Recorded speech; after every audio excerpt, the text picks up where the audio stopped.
Hindi natin ginaglamorize, ginagawang modelo yung ginawa ng anak. Pero, ba't kaya ikinwento ni Jesus ang kwentong ito? Surely, these stories, these characters, symbolize deeper meanings in life. But first of all, withholding judgment for or against the son, what he did was to enjoy. Ang pag-enjoy lang sabi, wild living, and he wasted all his money. But nevertheless, nobody can deny the fact that he had fun. He had enjoyment. And no one in the story condemned this man so far. The younger son knew his father and trusted him completely. Trusted in his graciousness. Ito ang kwento. Hindi yung pagkakamali niya, hindi yung paglustay niya. Ang kwento dito, kilala niya ang ama niya na pag hiningi niya, yung ganang kanya ibibigay. Kilala ba natin ang ama natin? Hinihingi ba natin yung nakalaan naman talaga para sa atin? The younger son enjoyed his father's grace, though he was probably unworthy of it. But nevertheless, he enjoyed it. Enjoyment is probably the missing element in true faith and worship. Dito pa lang, meron ng challenge sa atin. And I ask you to look at this story from another frame, from another point of view, from the point of view of Jesus who was telling the story. Not from the point of view of the preachers and the churches that preach against what this son did in the last 2,000 years. Jesus was telling us a story and definitely had a purpose in telling us this story. And so far, we see that the son enjoyed his faith in his father. Malakas ang loob niyang humingi dahil kilala niya ang kabutihan ng kanyang ama na ibibigay yung kanyang hinihingi. Nagkamali lang nga siya ng paggamit, pero ibinigay. Yun ang unang kwento. Luke 15:15-16. He went to work for a man in that country, and the man sent him out to take care of his pigs. He would have been glad to eat what the pigs were eating, but no one gave him a thing. So matapos niyang lustayin ang kanyang kabuhayan, nagkaroon pa naman ng taghirap doon sa lugar na kanyang pinuntahan, nawala ng pagkain, kasi usually nun, pag nagka-drought, pag nagka-gyera, pag nagkaroon ng mga economic dislocations, nahihirapan ng mga tao at nadamay siya doon. Sana yung pera mo can be a shield against such crisis, such calamities. But he no longer had that shield. He was broke. Natulad na lang siya sa mga karaniwan. Pero ang kwento ay ito. Mula sa bahay ng kanyang ama, ngayon ay nakisilong siya sa ibang bahay ng isang ngayon ay maituturing nating naging bagong ama niya sa kanyang kalagayan, yung kanyang employer, yung kanyang pinasukan. Now he was under the shadow of this house, this household, and this man's authority. At kitang-kita natin agad ang pagkakaiba ng dalawang tatay na ito. Yung tatay na nagbigay sa kanya ng hiningi niya, at itong tatay na to na nagtatrabaho na siya, hindi pa siya sinusweldohan ng tama. Ginugutom pa rin siya. Agad-agad merong ibig sabihin sa buhay natin. Minsan umaalis tayo sa grasya ng Diyos at lumilipat tayo sa kung sino mang papa o mama o kung sino mang taong sinamahan natin, hindi naman tayo ay naalagaan. Hindi naman tayo minamahal. So lumungkot siya. Nagutom siya. Napapagod na nga siya, hindi pa siya nagkakaroon ng sukle, ng tamang sweldo. Di ba maraming ganyan? Umiibig sa hindi naman umiibig sa kanila. Naghahabol sa ayaw naman silang pansinin. Pinagsisiksikan ng mga sarili nila sa hindi naman nag-aalaga sa kanila. Nagiging unhappy. At kadalasan para mangyari pa yun, ang nilalayasan natin yung ama natin sa langit na mapagmahal at maibigin. Immediately, there are many lessons here on happiness. There is another father here, the unkind employer, the unkind father. You don't want this father. Immediately, the story is leaping out of the pages, telling you, you don't want this kind of arrangement. So a lesson on happiness here, at least work to earn. Matapos siya maglustay, Naging responsible naman siya, naghanap siya ng trabaho. Hindi lang nga siya mapasweldohan ng tama. Work to earn your keep. You want to be happy in life? Pag wala kang pera, magtrabaho ka. Humanap ka ng hanap buhay. Lalo kung hindi ka na pwedeng umasa doon sa dating mapagbigay sa'yo dahil lumayo ka na o naubos mo na yung binigay niya sa'yo, huwag kang maghanap ng bagong magbibigay na naman. Work. Deserve your wages. And there's another lesson in happiness, brothers and sisters. It takes a certain amount of money to enjoy and to be happy. No matter how religious you are, kailangan may pera ka. Huwag mong linlangin ang sarili mo na mapapasaya ka ng iyong pagiging religyoso. You need a certain amount of money. Yung pa nga iba, I live by faith, I live by faith. Tapos panay naman paghihingi kong kani-kanino. Anong faith yon? So dapat ang tao naghahanap buhay and adjust to your economic status. Sometimes there are reversals in our lives. Dati kang mayaman, medyo naghirap ka. Dati kang maunlad, medyo nasira yung negosyo. Adjust. You want to be happy? Adjust. Nothing is permanent. Not wealth, not even poverty. Not sickness, not health. Talagang gumugulong ang buhay. So kung nag-enjoy ka, enjoy it. Pag dumating na hindi enjoyable moment, bear with it. Adjust to be happy. Huwag ka dapat laging nagsasentimiento about past glory, about past wealth and past fame. Tapos na yon. Itong taong ka nag-adjust ng trabaho. Yung pinaka-nakaririmarin pa ng trabaho dahil nag-aalaga siya ng mga baboy, Jew siya. So sa kanila, kadiri-diri yon. But he wanted to earn his money and he wanted to have food in his stomach. Pero yung paman, kulang ang ibinabayad sa kanya. Ang storya dito, na laging pinaggigigilan ng iba ay yung pagkakamali niya. I'll rather that the story is a comparison between two fathers. Two authorities. Two sources of blessings. Luke 15, 17 to 19. Finally, he came to his senses and said, "My father's workers have plenty to eat, and here I am, starving to death.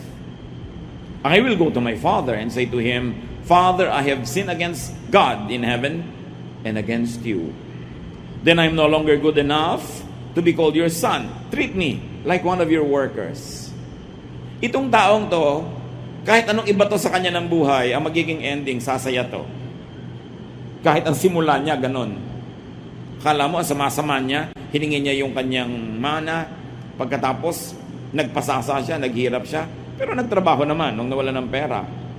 At ngayon na-realize ang kanyang pagkakamali. Hindi na siya nangatwiran. Willing siyang tanggapin ang pagkakamali at willing siyang ituwid yun.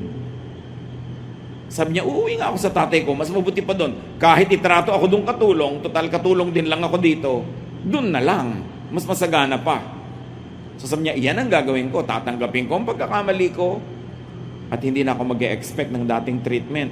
Total nagkamali ako eh. Ito ang mabuting anak. Hindi yung hindi nagkakamali. Kasi lahat naman nagkakamali. Pero yung nagkakamali, pero umaamin. Nagpapakumbaba. At bumabalik kahit naglalayas.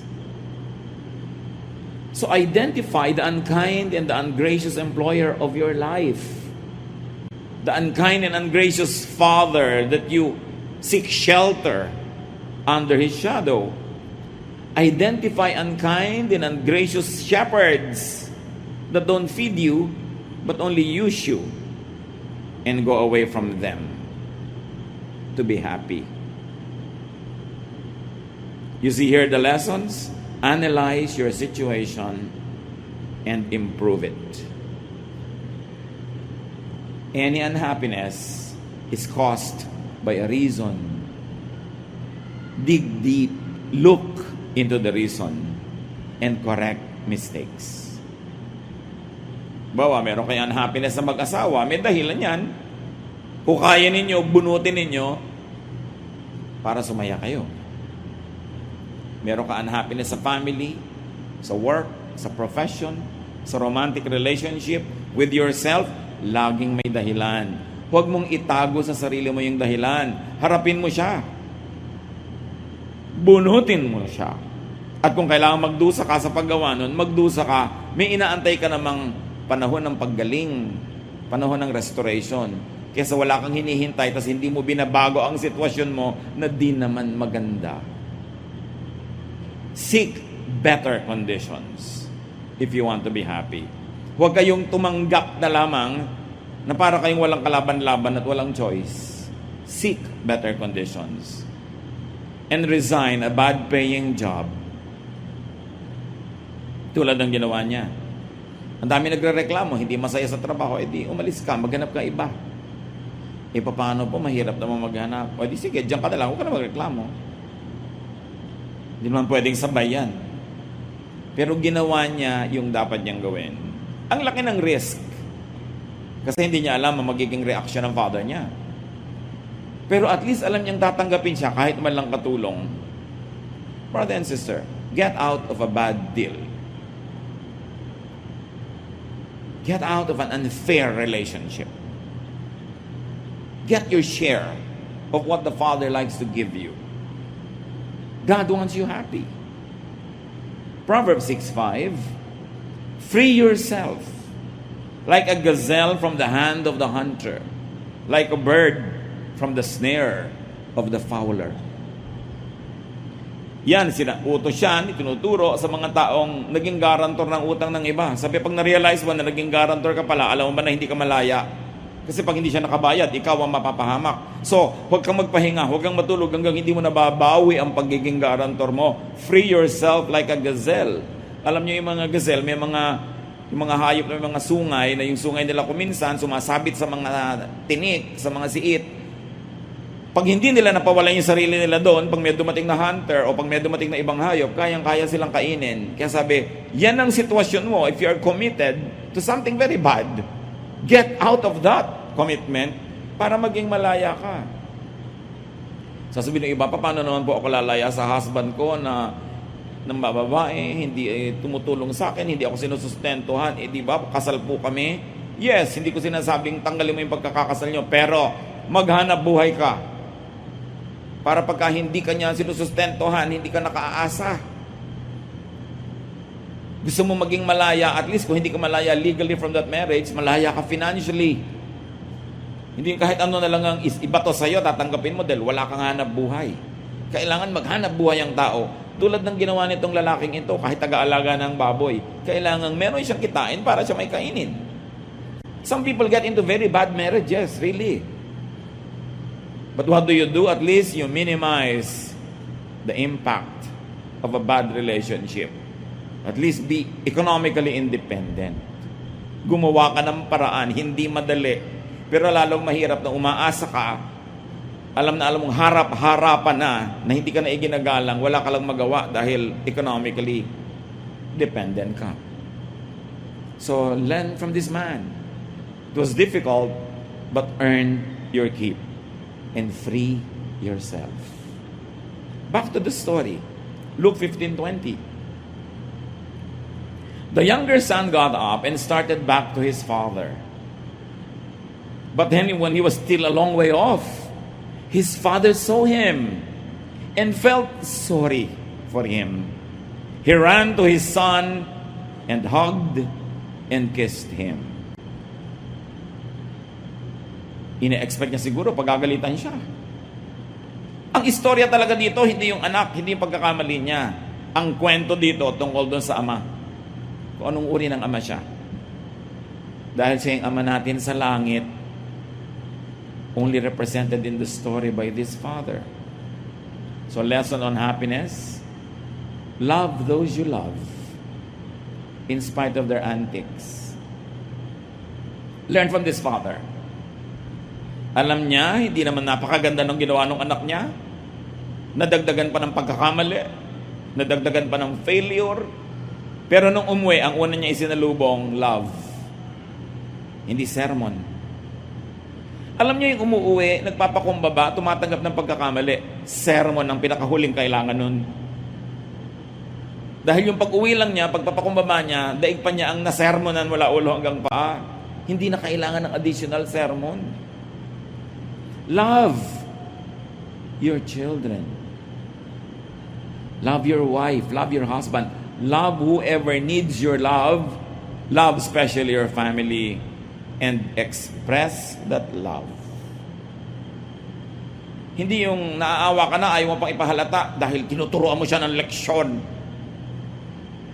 Itong example na to ng tatay na ang supreme example because this is God being represented. Do not withhold love. Kumisan sa pagmamatigas mo, sa kagustuhan mo magturo ng leksyon, nagtitigas-tigasan ka pero actually naaawa ka rin naman, gusto mong mahalin. Mahalin mo na lang. Yun ang kwento ni Jesus. It is love that empowers. It is love that lifts us up. And it is the Father's love that gives us the security that we all need. Nagulat siguro yung anak. Niyakap siya, amoy baboy siya. Gusgusin. Umalis siguro ang gwapo-gwapo. Pagbalik na yagit ang dating. Ang salubong ng ama, yakap. Hindi, ano? Diba? Ganun usually ang gusto mong salubong. Luke 15:21. The son said, Father, I have sinned against God in heaven and against you. I am no longer good enough to be called your son. Realistic tong anak. Sinasabi niya, hindi na po ako bagay sa kanyang treatment. Kahit katulong na lang, ipagpapasalamat ko na. Deserve ko naman eh. So lesson on happiness, be humble to those that you offend, to those that you wrong, especially to those that you hurt. Hindi ikaw na nga nagkamali, ikaw pa itong matapang. Ito pa itong nagtatapang-tapangan, ikaw pa itong galit. Accept the fruit of your deeds. Naku, ikaw ay anak, nagkamali, grounded ka, tanggapin mo. Nagkamali ka eh. Willing na willing siyang tanggapin na maging katulong na lang siya. Meron kasing lesson dito on happiness. To be happy, you need to be forgiven. Hindi ka sasaya talaga kahit ka magpanggap, kahit maganda yung damit mo, kahit may pera ka, masarap ang kinakain mo. Kung alam mo na may ginawang ka ng mali, tapos hindi ka humihingi ng tawad, ikaw na mismo, yung budhi mo na, mismo ang magtatanggal sa'yo ng kaligayahan. You can be noisy, you can be loud, but you can never really be happy because you need to be forgiven. Relationships have to be stored for people to be happy. To be happy, you need to be restored. So huwag magmatigas, huwag mabuhay sa mali. Basta naggising, nagkaroon ng kaliwanagan agad, natauhan, tanggapin agad, bumalik, magpakumbaba. What did we get from the Son? A self-confession. It was not extracted or forced from Him. Hindi na natin kailangang pilipitin ang taong tumatanggap na nga ng mali. Kuminsan, hindi naman malakas ang loob na magsabing diretsong I'm sorry, pero dinalang ka naman ng pakwan, yun na yun. Ginawang ka ng kape, inalo kang kumain, yun na yun, kunin mo na lang yung essence, huwag mo na siyang antaying lumuhod pa, magsabi pa ng I'm sorry. Marami namang paraan ng pagsasabi nun eh. At hindi lahat ng tao kayang diretsahan na sabihin yun. Meron silang ibang paraan ng pagpapahiwatig. Appreciatein na natin yun. At padaliin natin para sa kanila ang paghingi ng tawad. Huwag na tayong masyadong maging unreachable. Para pare-parehong masaya. Because to be happy, you not only need to be forgiven when you are the wrongdoer, you need to forgive. Bawat galit mo, lalo sa mahal mo sa buhay, nagpapalungkot yun sa'yo.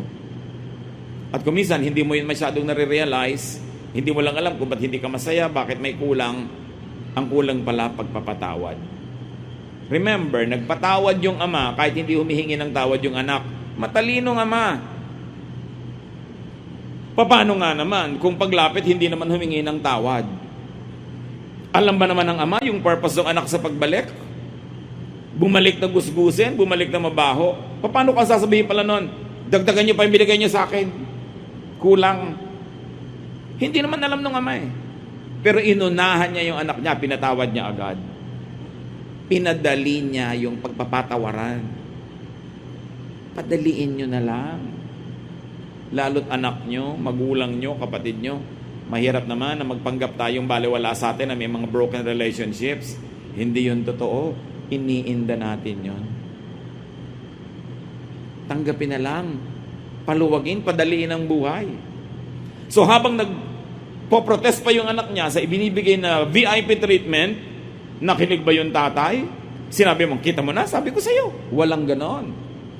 Luke 15, 22 to 24. But his father said to the servants, hurry and bring the best clothes and put it on him.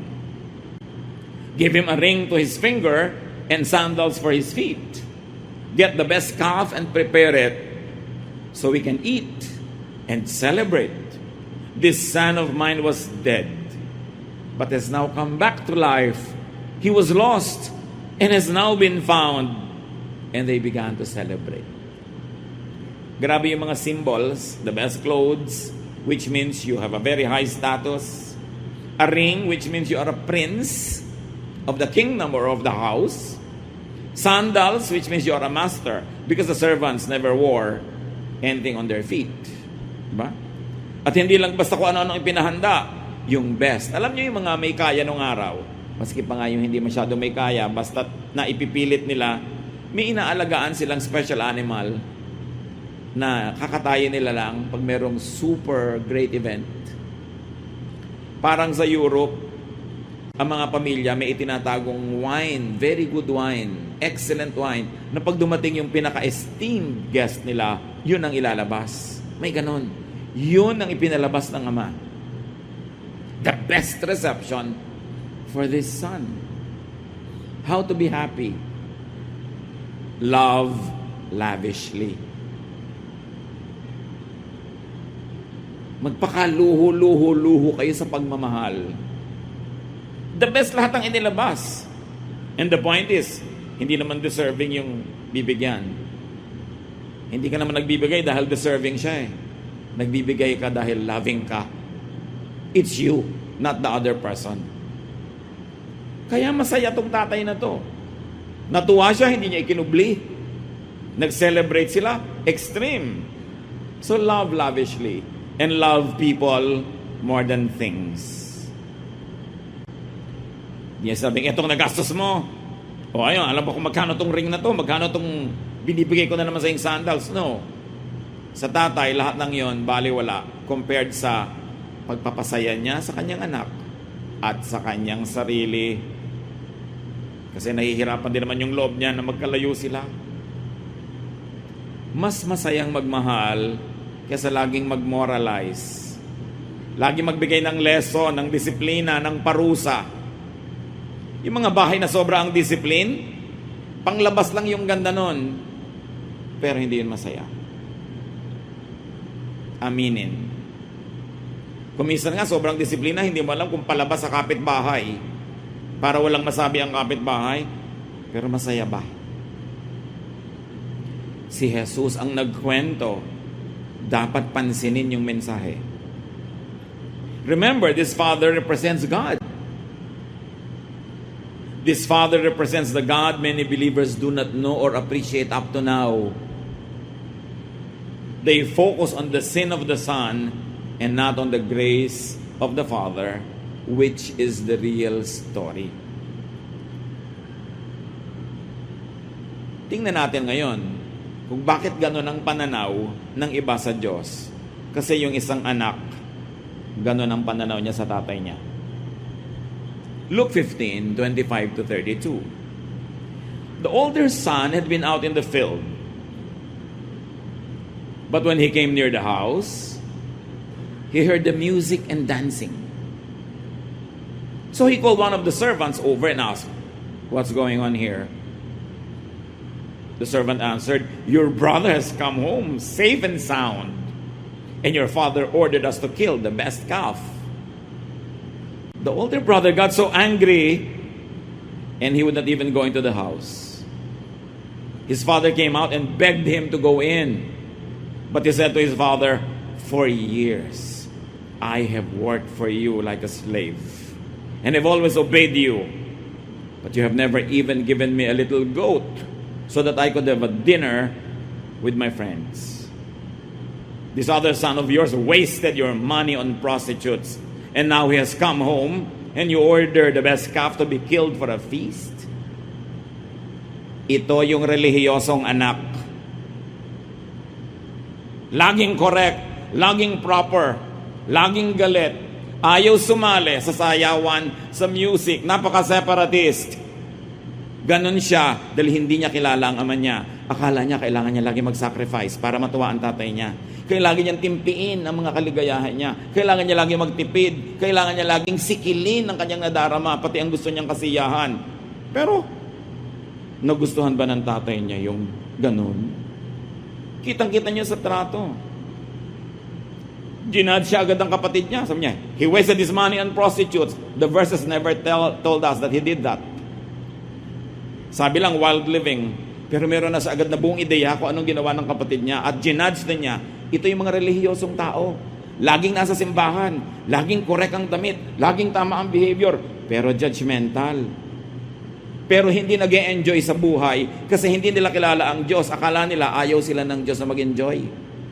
Akala nila gusto ng Father in Heaven. Lagi sila nagtitiis, nagdurusa, naghihirap, serve ng serve. Pero yun naman pala, masama ang loob. Yun naman pala, kinikim-kim yung kanilang mga hindi nagawang party. Sabi, nandito ako lagi, serve ng serve. Ni isang maliit na kambing dyan, hindi wala ko nabigyan para mag-party. Yung anak mo na yan, kung ano na pinagagawa sa buhay, best animal pa ang pinagpiesta sa kanya. Di ba ganyan?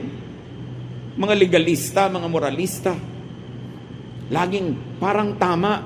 Pero hindi sila sapat na tama sila. Kailangan sila lang yung tama. These people are not happy being righteous. They have to be self-righteous. They are not happy just being holy. They have to feel holier than others.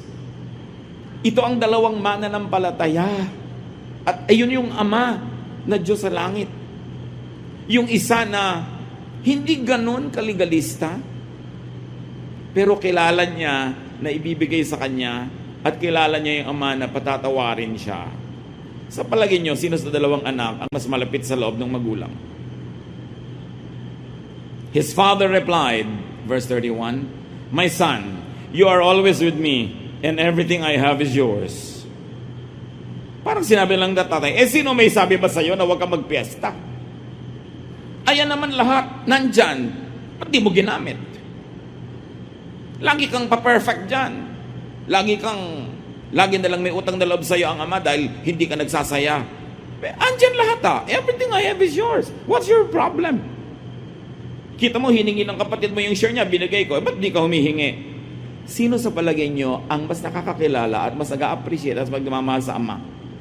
Yung younger son o yung older son? Sabi niya, but we should be glad, the father said, and celebrate. Your brother was dead, but he is now alive. He was lost, and now he's been found. At kung pwede lang idagdag dito, yung unsaid, you have always been here, but you are not really here. Like your brother, you were also dead, but now he is alive. You are still dead. You don't know me. You don't know my grace. You don't know how to enjoy your life. You think that you have to sacrifice every time to make me happy. I don't look for sacrifices. I just like to love you. Kailan kaya makikilala ng mga Kristiyano yung Ama natin sa langit na gano'n siya kabuti? Na pag nagkakamali yung kapatid natin, lista tayo ng lista, kwenta tayo ng kwenta, tuos tayo ng tuos, sumbat ng sumbat. Do you think the Father in heaven likes that? What He likes is to celebrate people who come back to Him. He likes to be gracious and is lavish, OA, ang pagmamahal niya. Pag nalaman natin yon, kinilala natin yon, at hindi naman para gayahin natin yung nauna na maglustay, magwasak ng buhay. Yung extreme ang ginawang example para wala na kayong pwedeng gawin pang uri ng pamumuhay na pwede nyo sabihin, ito, hindi na ako matatanggap ng Ama. The Father accepts us. His stubborn love never lets us go, though we go away. Yung relasyon natin sa Ama, hindi minemaintain ng ating performance. Minemaintain nyo ng kanyang love. Kahit bumagsak yung performance mo. Nawa, huwag mong sadyang ibagsak. Pero kung bumagsak, bumalik ka. Meron ba, ayoko po mag-church, so kakaya sa Diyos, marami kong kasalanan. Lalo niya gusto mag-church ka. Bakit po yung makasalanan ng babae na yan, pinapakanta niyo sa choir? Anong gusto mong gawin? Itapon natin para mabulok na siya sa kasalanan niya. Kung ang mga yung bumabalik, nandiyan, pinagsaserve niya. Ba't hindi mo pagsaserven? Ang ayaw nun, yung older brother. At sa church, maraming older brother. Pastor, bakit po yung makasalanan na yan, nandiyan sa ministry? Ba't ikaw, wala ka makasalanan? Laging tinutus, kinukwenta yung iba. Measure people not by your own measurement, but by God's love. Minsan iba, 30 taon, 50 taon na nagba-Bible study, hindi pa to naiintindihan. Hindi pa nakikilala yung Ama, tapos ang yabang-yabang, do you know God? Do you know God? You must know God before you die. Yung ganda ng ganon, pero do you really know God? Kung ang alam mo sa Diyos, yung pag nagagalit lagi, papataba ka ng kidlat, bibiyakin yung lupa, kakainin ka ng lupa, bibigyan ka ng sakit, pagdurusa, hindi mo kilala ang Diyos. Yun yung other father. Yung naging employer na nagtatrabaho ka na ayaw ka pa sweldohan. That is not our God. Be happier. Know your Father in heaven. Beyond what the older brother likes you to see. Sa kanya dapat i-deserve mo lahat. Dapat maging deacon ka, i-deserve mo yan. Kakanta ka, tutugtog ka, i-deserve yan. No one deserves the goodness of God. Because our best deeds are just like filthy rags. Ang pinakamabubuti nating gawa ay para lang basahan. Kung ikukumpara sa kaluwalhatian ng Diyos, nobody is good enough. And the Bible is clear, no one is righteous. Not even one. Not even that older brother. Not even the conservative religious person. Lahat tayo may buntot, kanya-kanya lang hila. So dapat tigilan yung judgment, tigilan yung pagko-compare, and just enjoy God's love. Enjoy being in the house of God. So, to be happy, do not hold grudges. Do not be bitter against people who enjoy themselves. Ba't magalit na galit itong lalaking ito sa kapatid niya? Hindi naman yung parte niyang hiningi. Hindi naman yung parte ng tatay niya kasi mayaman pa rin yung tatay niya. Ang hiningi naman niya yung kanya. So, ba't siya gagalit itong kapatid? Inggit. Marami rin mga religious people inggit sa mga tao who have fun. Kaya ginadjudge nila. Tuwang-tuwa sila, you will boil in hell. Yung mga ganyan. Parang ang saya-saya nila dahil pupunta sa impyerno yung iba. May mga ganon. Pag nagkasakit, kita mo na, parusay ng Diyos. Parang tuwang-tuwa. Hindi kilala ang Ama sa langit. To be happy, brothers and sisters, do what is good, but do not sacrifice needlessly. God is not impressed with sacrifices. God is impressed with humility. With a broken and contrite heart. Hindi nagmamalaki. Tumatanggap ng mga kamalian. And a great lesson here is to get and have your own fun and happiness. Hindi tulad nitong isang older brother. Meron namang resources, hindi nag-enjoy. Siya patuloy na sa pagsabihan, bakit? Andito ka naman na, everything I have is yours. Sino ba may sabing, huwag kang mag-party? Enjoy your privileges. And as children of God, we have a lot. Do not imitate the excesses of the younger son, of course. But remember, the father did not raise an issue against the younger son.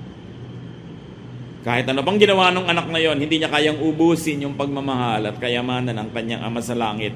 Si Jesus ang nagkukwento, anong uri ng Ama sa Langit ang gusto ni Jesus na makilala natin? Yung amang mabait, mapagbigay, mapagpatawad. The younger son actually had his cake and ate it too. Mapalad kasi mabait ang magulang. Hindi dahil deserve niya. This is the Father's grace. And this is the story. The story is not the mistake of the younger son. The story is the endless love of the Father. Focus on that. And the lesson is, of course, for fathers to be gracious. Mga ama ng tahanan, be gracious with your love and express it. Hindi ko mo tatay, parang nabawasan yung pagkamacho mo, pagkalalaki mo kung mabait ka. Ito yung supreme example. The lesson is for fathers to be gracious, not for younger sons to be abusive. Don't get that wrong. What he did was wrong, but that's not the story. Because it's not a story, because all of us do wrong. So what's the story there? Nothing special. Everyone is a sinner. Everyone has mistakes. But the story is that the father never lets go. The lesson is for fathers to be gracious, not for older sons to sacrifice, then bear grudges. Meron pa nga dyan. 5 taon na ako nagsaserve dito. Serve ako ng serve sa church. Pagkatapos nang namatay ang asawa ko, di ko kayo nakita. Di ba? Parang, I deserve it because I served. It's our privilege to serve God. And if people can be nice to us, if they have the time, if they have the opportunity, good. But if they don't have that, wala kaya tayong karapatang manumbat. Because we can never outserve God. Walang tampo-tampo. Ang tagal-tagal ko na dito, tapos nung i-dedicate ang tricycle namin, hindi naman nakarating si pastor. Diba? Yung may mga tampo-tampo, walang ganyan-ganyan. Kasi lahat tayo nagtutulong-tulungan. Kasi lagi ka lang magagalit. May dumataang hangin, pinagdaramdam mo. May kasama ka ng loob, ang dami-dami mong dala. Paano ka sasaya? Kailangan tanggalin lahat yan. Palitan ng pag-iisip. Sabi ng Romans 12:2, be changed by the renewing of your mind. So kung hindi ka masaya, hindi ka pinagkakaisahan ng lahat ng planeta. Hindi ka lang masayahin. Palitan ang paraan ng pag-iisip, ng pakikitungo sa kapwa para sumaya-saya. Enjoy life. Sa palagay nyo, yun sa magkapatid, sinong nalugi sa dalawa? Di ba? Yung stricto. Siya ang nalugi. Ang ending naman nila, pareho lang silang nasa bahay uli ng tatay niya. Di pa siya nagka-fun. I'm not saying kopyahin natin buong-buo yung ginawa nung isa. Pero ang point is, hindi siya nangimi na mag-enjoy. Kasi alam niya, mabait ang tatay niya. Pero yung kalabisan na, syempre, hindi na natin dapat kopyahin yun. Be thankful for the Father's lavish love. Do not sacrifice all the time.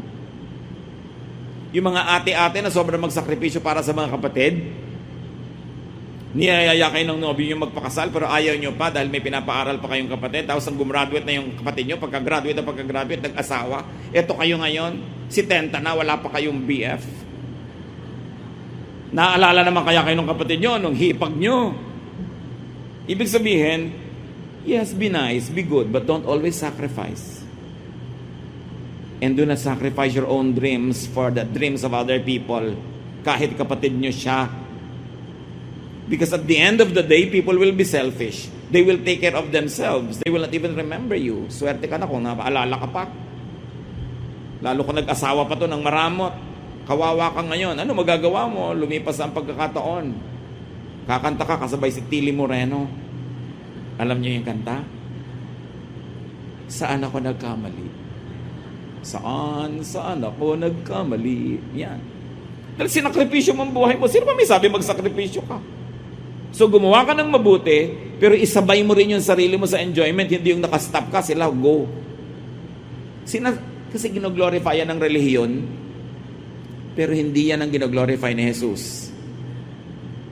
Jesus wants you to have fun. It's no simple story that his first miracle was to make wine. And Jesus was called a glutton and a drunkard because he was in every party. When will you know Jesus? The real one that he sets people free. May babaeng nagngangalgal sa paanan niya, hinayaan lang niya. Sabi ng isa, kung alam lang niya na masamang babae, hindi siya papayag. Alam nga niyang masama, kaya siya pumayag. Dahil sa kanya, he's a friend of sinners and tax collectors. Dapat ang mga Kristiyano, friend of sinners and tax collectors, hindi judges of sinners and tax collectors. Kasi ang may papel nun yung Pharisees, not Jesus. It is the wrong father. Yung father na inaalagaan mo na yung baboy niya, ayaw ka pa sweldohan. But the gracious Father is kind. Love lavishly. Magmamahal na rin lang kayo, lagyan niyo na ng feelings para masaya. Pag may pagmamahal kayo hindi niyo ibinibigay, nagkakasakit kayo. Kasi hindi na express. Express it and be happy.